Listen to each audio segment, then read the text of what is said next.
For this situation, we're going to sit here and focus on black women.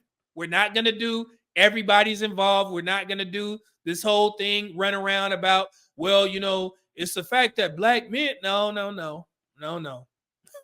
We're not going to do that. So every time I see somebody refute this stuff with that type of argument, I'm blocking you. So if I see it again, and this is to my TikTok audience, I'm going to post it over there. If I see y'all asses use that argument, I'm blocking you.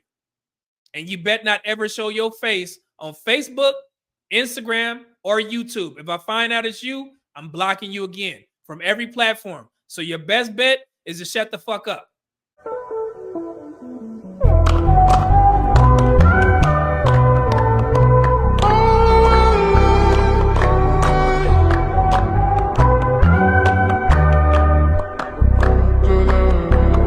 I know you guys get pissed off, are you like, man, why are we still talking about Dr. Umar?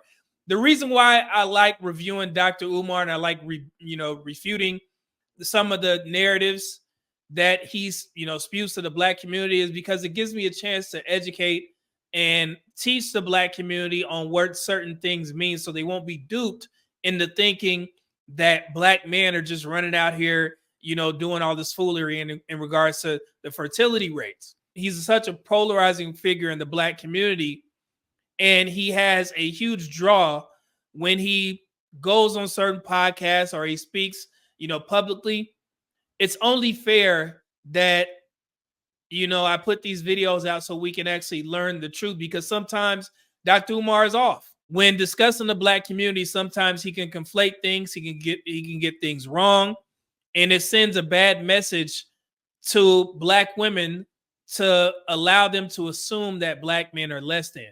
And then when black men hear it, they may not have the time nor patience to go research these things. And that's why I'm here.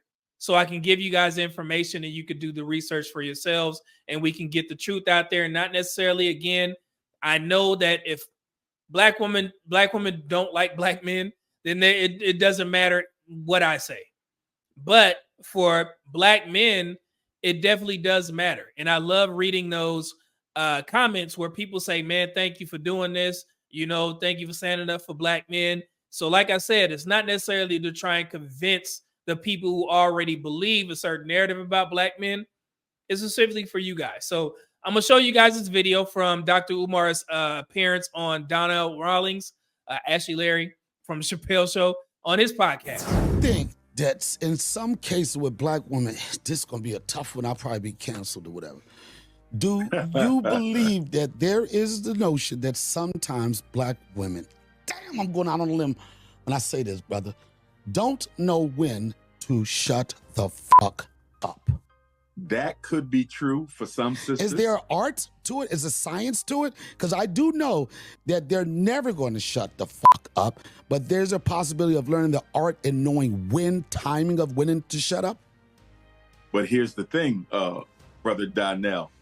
It's not just our women who need to learn the art of when to express their anger and when to hold it. Our men need to learn it as well. Black women have been charged with raising our children with almost no masculine support. With no masculine support, alluding to the fact that black men aren't taking care of their children.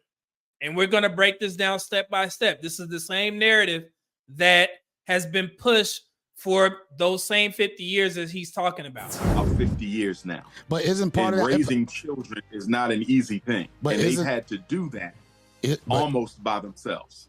Couldn't some of that be contributed to brothers getting locked up? Shouldn't that? Oh, it is. Okay, so there's that narrative again. It's always, well, because black men are locked up, that's why they're not able to take care of their children. You guys already know that it's only 1.9 million people incarcerated in the United States. That's everybody, not the black community, everybody. And I love reciting that statistic because it puts things into perspective. If we know that we have almost 335 million people, kids, juveniles currently living in the United States, and then you extrapolate that out to the black community, our 47.5 million, what we make up in the population, which is about 14.5%. So if we have 1.9 million people incarcerated, and then you whittle that down to the black community, it's about 37 to 38% of black people that make up that 1.9 million. Black people, not black men, black people that are completely incarcerated, federal, state, jails, juveniles, so on and so forth, right? Do you think that that's a large enough population of people that would remove black men as a whole from their households or their fatherly responsibilities? No. And that's why I always push back on that, because I don't think the black community is aware. And that's why, since we have Thanksgiving coming up, I always put out that challenge to black men. When you guys are around your families, I would love for you to just spark up a conversation and ask everybody that's sitting around the table or just chilling, watching the football game, ask them, hey, how many black men do you think are currently incarcerated? Just throw it out there. You will hear some of the most craziest numbers. If you know that there's 20 million black people or black men living in the United States, and you'll hear people say, I think it's about 50%. That will be 10 million black men locked up. Or they'll say 30%, 40%. And it's like, why would you think that? And the reason why is because of this social conditioning that people like Dr. Umar say. So that's why I always say, like, yeah, black women do have a right or have a reason to think that black men are less than, because they've been taught that. Nobody has told them the truth. So if you were under the impression that half of your men was locked up, then yeah, you'll be like, yeah, it's y'all fault. But it's not true. I'm not saying black men are exclusively to blame for that. Without question, the war against black men is the reason why our sisters have had to raise the children, by themselves. But be that as it may, the fact remains that 67% of our children are raised by women alone. 67% of our children are raised by black women alone. 67%. Okay, that would leave 33% being raised in two-parent households or by black men or other living conditions. 67%. And so when a black woman has to raise the children, play daddy, and mom, pay the bills, deal with her own issues medically, psychologically, and otherwise, and then turn around and be told that she's not humble enough for men, I can understand why sisters might react to that. So let's slow walk this process so we can educate the black community. Dr. Umar said that 67% of black children are being raised by black women alone. Okay? And I made sure I screenshotted this so you guys can understand. So this is what the black community gets wrong when discussing single-parent households. And I'm pretty sure you guys know where I'm going with this. For starters, Dr. Umar is wrong. He's citing 67% from 2012 to 2013. And the 67% represents single-parent households led by black women, black men, and other living arrangements. To be clear, black community, the 67% does not represent black women alone. Children in single-parent families by race and ethnicity in the United States, 2013 to 2012, Black or African American, 2012, 2013, 67%. Okay, that will be 6.4 million among both years. Okay, the most recent percentage of single-parent households in the black community is currently at 63%. And I put a however there. And I want to show you guys from 2022, this is the most recent. Right there, it says 63%. So it has decreased by almost 800,000, I believe. 63% is at 5.6 million children being raised in single-parent households. But like I said, there was a however in there, right? So single-parent family does not necessarily mean that one parent does not contribute. What did Dr. Umar say? He said that black women are raising these children alone. That's not true. You're putting false burden on black women and you're making them believe it. And now they're going to be more angry or ornery because of the fact, you saying that they got reason not to be quiet because they're under the impression that they're carrying the load for all these children when they're absolutely not. Okay, so let me finish. This is not from me. This is actually the definition, okay? It says, it simply means that one parent is primarily responsible for raising the child without a partner living in the household, even if the other parent may still provide some financial or emotional support. Okay, and then the definition down here, a single parent family is one where a child is raised by only one parent due to factors like divorce, death of a partner, or a single parenthood choice. Okay, but that would be, let me bring myself up here. That would be, like you'd be like, okay, well, it says may, right? So how do I know that Black men are involved in their children's lives? You guys know where I'm going with this. This is why. This is from the Legacy Report. It says mothers echo the same reports about fathers. And I'll go ahead and read it.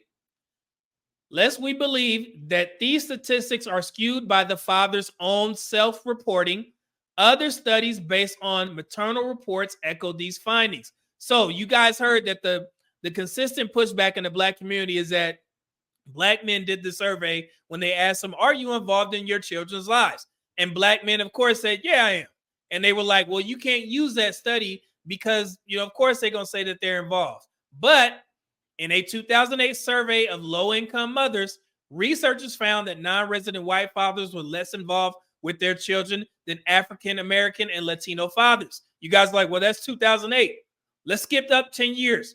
In the 2018 study of non-marital births, mothers reported not just Black women.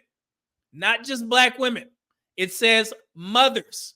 Mothers reported that Black fathers shared responsibilities more frequently and displayed more effective co-parenting than Hispanic and white fathers.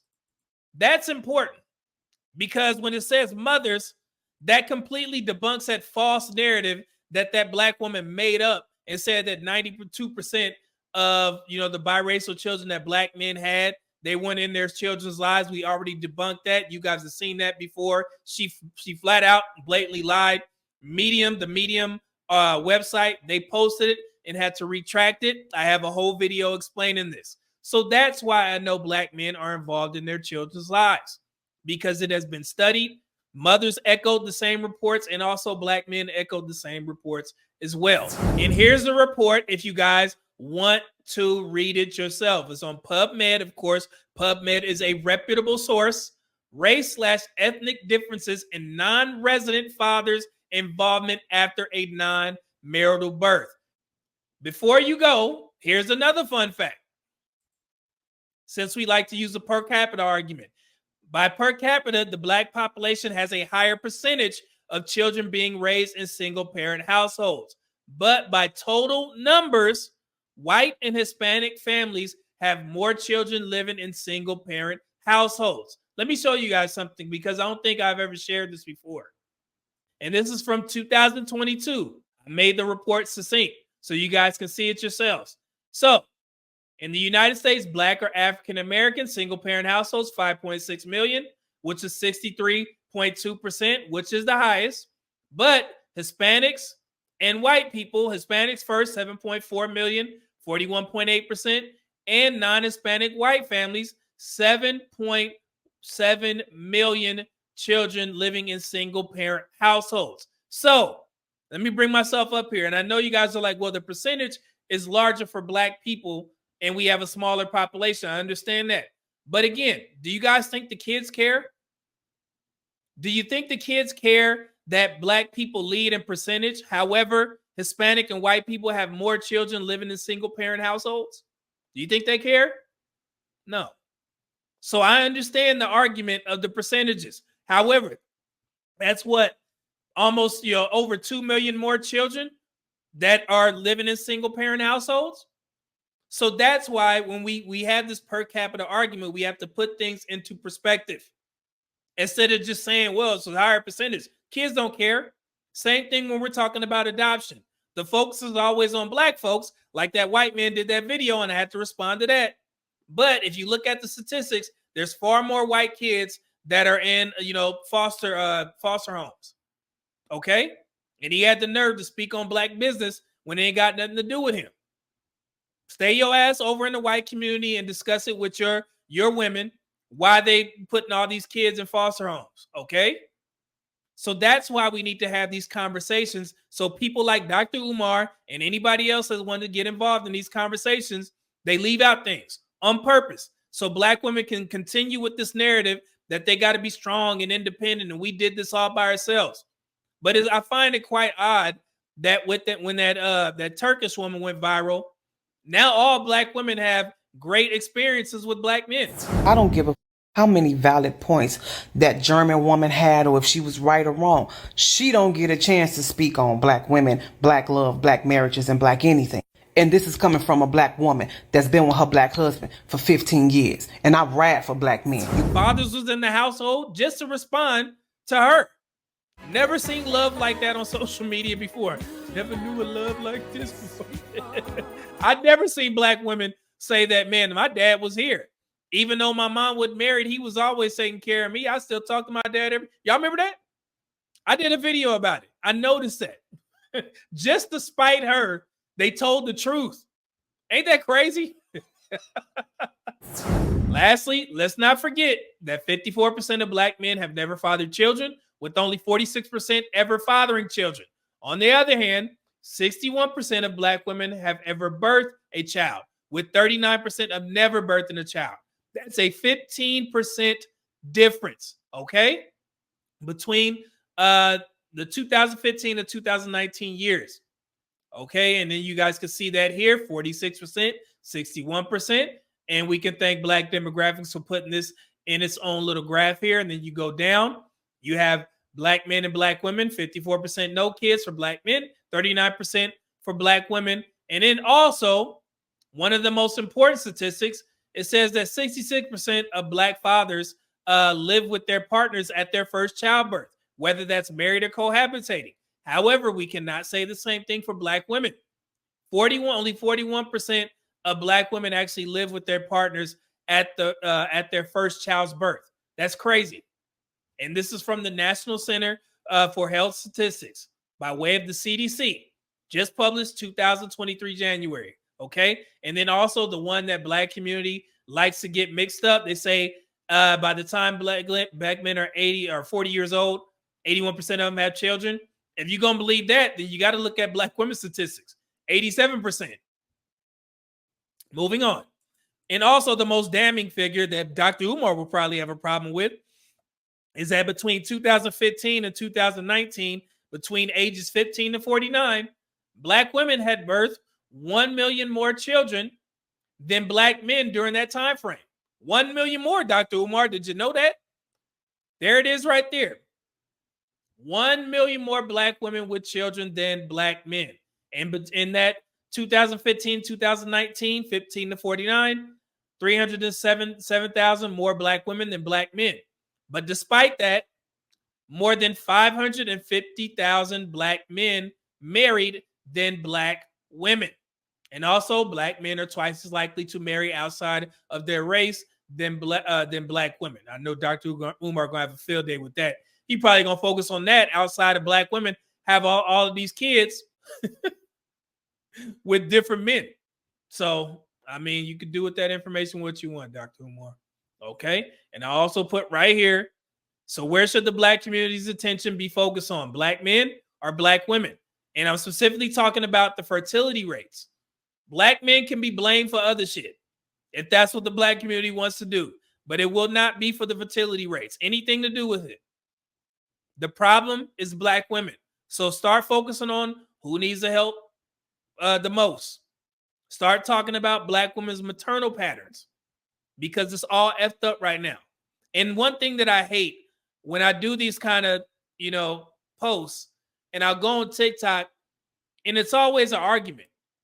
It's always a struggle. It's people in there saying, well, yeah, but, it's not just Black women. It's everybody's fault. No, bullshit. For this situation, we're going to sit here and focus on Black women. We're not going to do everybody's involved. We're not going to do this whole thing, run around about, well, it's the fact that Black men. No. We're not going to do that. So every time I see somebody refute this stuff with that type of argument, I'm blocking you. Quick, fast, in a hurry, because I ain't got time for that shit. I don't have time for people to try and overlook statistics. That's one of the main reasons why I don't watch certain, you know, panel shows because of the fact that people are still spinning their own anecdotal experiences when the facts are looking you smack dab in the face. Not gonna do that over here. So if I see it again, and this is to my TikTok audience, I'm gonna post it over there. If I see y'all asses use that argument, I'm not talking to my followers, just anybody that comes across my platform. You come over there with this foolery, I'm blocking you. And you bet not ever show your face on Facebook, Instagram, or YouTube. If I find out it's you, I'm blocking you again from every platform. So your best bet is to shut the fuck up. Shut the fuck up on my platforms if you're gonna come over here and try and refute these statistical data points.